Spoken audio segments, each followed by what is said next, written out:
Bismillahirrahmanirrahim. Assalamualaikum warahmatullahi taala wabarakatuh. Okey, hari ini kita sambung belajar sirah. Tajuk hari kewafatan Nabi Muhammad. Nabi Muhammad sallallahu alaihi wasallam sembuh kembali buat seketika.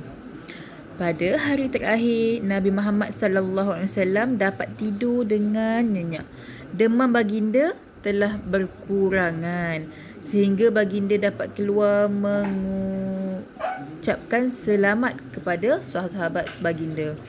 Pada subuh 12 Rabiul Awal tahun ke-11 Hijrah, baginda menunaikan solat subuh dengan menyandarkan badannya kepada Sayyidina Ali bin Abi Talib dan Al-Fadl bin Abbas.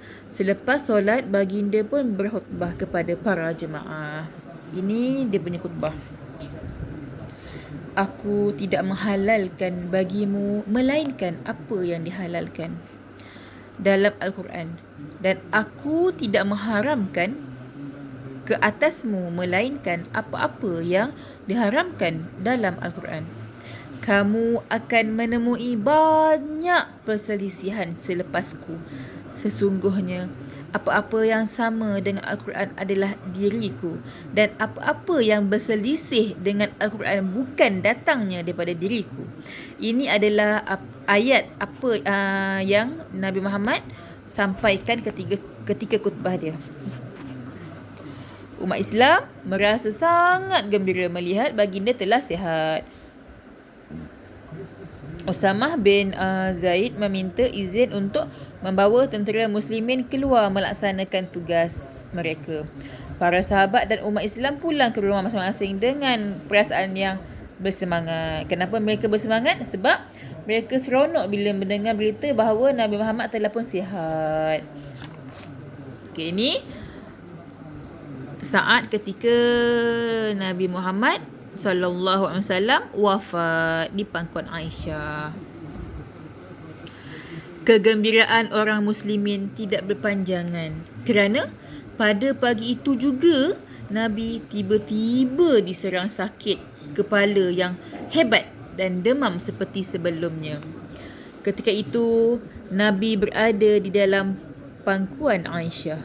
Keadaan Nabi sangat lemah dan suhu badan baginda sangat panas sehingga kan dapat dirasa dari luar pakaian baginda. Baginda meletakkan tangan di dalam mangkuk berisi air lalu menyapu dahinya. Baginda bersabda, "Ya Tuhanku, tolonglah aku di dalam menghadapi sakit ini."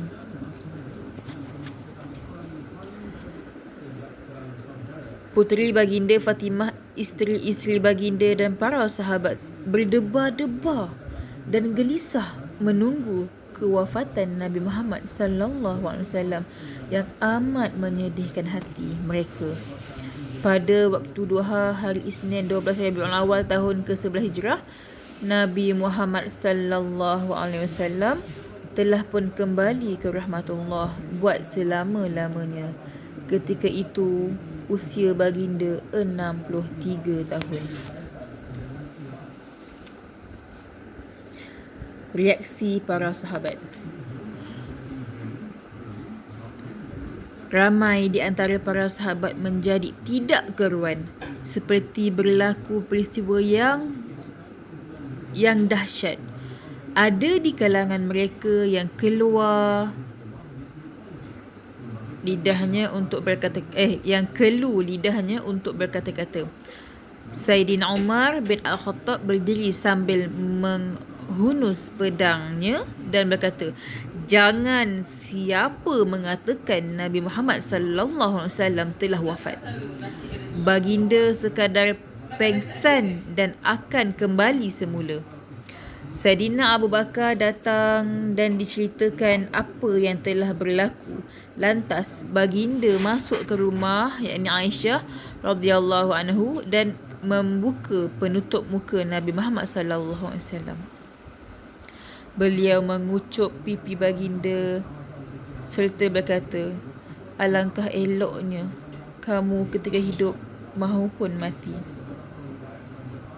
Kematian yang Allah Subhanahu Wa Taala suratkan kepada kamu telah pun kamu rasai. Kamu tidak akan ditimpa kematian buat kali kedua. Wahai Nabi Allah, kami sentiasa di sisimu. Kemudian Saidina Abu Bakar As-Siddiq keluar menemui para sahabat dan orang ramai lalu memberi ucapan, wahai manusia, sesiapa yang menyembah Muhammad, Muhammad telah mati.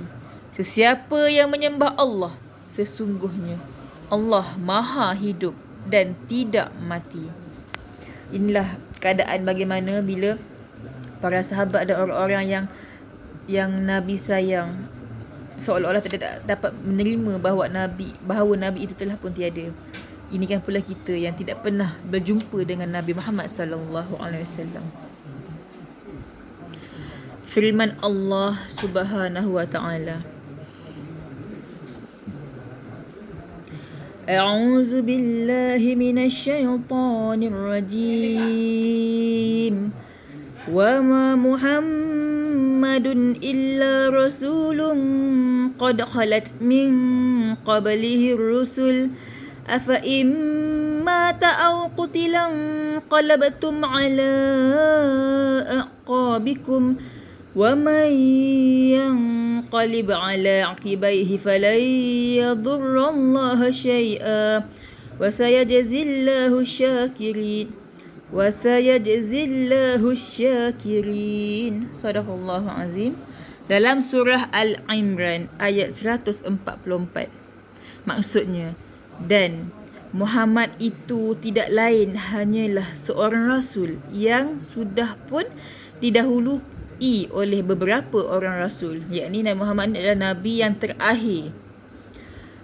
Jika demikian, kalau dia pula mati atau terbunuh, patutkah kamu berbalik ataupun menjadi kafir? Dan ingatlah, sesiapa berbalik yakni menjadi kafir, maka dia tidak akan mendatangkan kemudaratan kepada Allah sedikit pun, dan sebaliknya Allah akan memberi balasan pahala kepada orang-orang yang bersyukur. Ayat ini mengatakan bahawa kita bila dah masuk dah memeluk agama Islam, bukan kerana Nabi Muhammad. Tidak semestinya jika Nabi Muhammad itu telah tiada, maka kita berbalik kembali kepada agama asal. Tidak, tak boleh. Sebab kalau kita kembali pun, Allah akan kata Allah tidak rugi sedikit pun. Hanya orang yang memahami sahaja yang akan faham apa itu nikmatnya apabila kita menjadi seorang Islam. Jadi berpegang teguhlah, kita ni memeluk agama Islam kerana Allah, bukan kerana Nabi Muhammad. Tapi Nabi Muhammad adalah Rasul yang patut kita sayangi, yang kita rindui, yang tidak pernah kita jumpa. Okey. Mendengar firman Allah yang dibacakan, Saidina Umar berkata, demi Allah, aku seolah-olah belum membaca ayat tersebut. Jenazah Nabi Muhammad sallallahu alaihi wasallam berada di rumahnya pada hari tersebut sehingga ke malam Rabu. Ini bagi memulihkan pelantikan khalifah yang pertama. Saidina Ali bin Abi Talib Al-Khattab dibantu oleh Al-Abbas dan 2 orang anaknya memandikan jenazah baginda. Baginda disemadikan di dalam rumah Aisyah di tempat Nabi Muhammad sallallahu alaihi wasallam wafat. Inilah detik-detik kisah-kisah yang berlaku ketika Nabi Muhammad telah pergi ketika zaman Nabi dahulu. Jadi banyak yang kita dapat pengajaran dari sini. Ingatlah, ini adalah sejarah ketika Nabi Muhammad telah wafat. Okey, sekian saja daripada Mu'allimah. Sekejap lagi Mu'allimah akan bagi kerja sekolah. Okey, Assalamualaikum.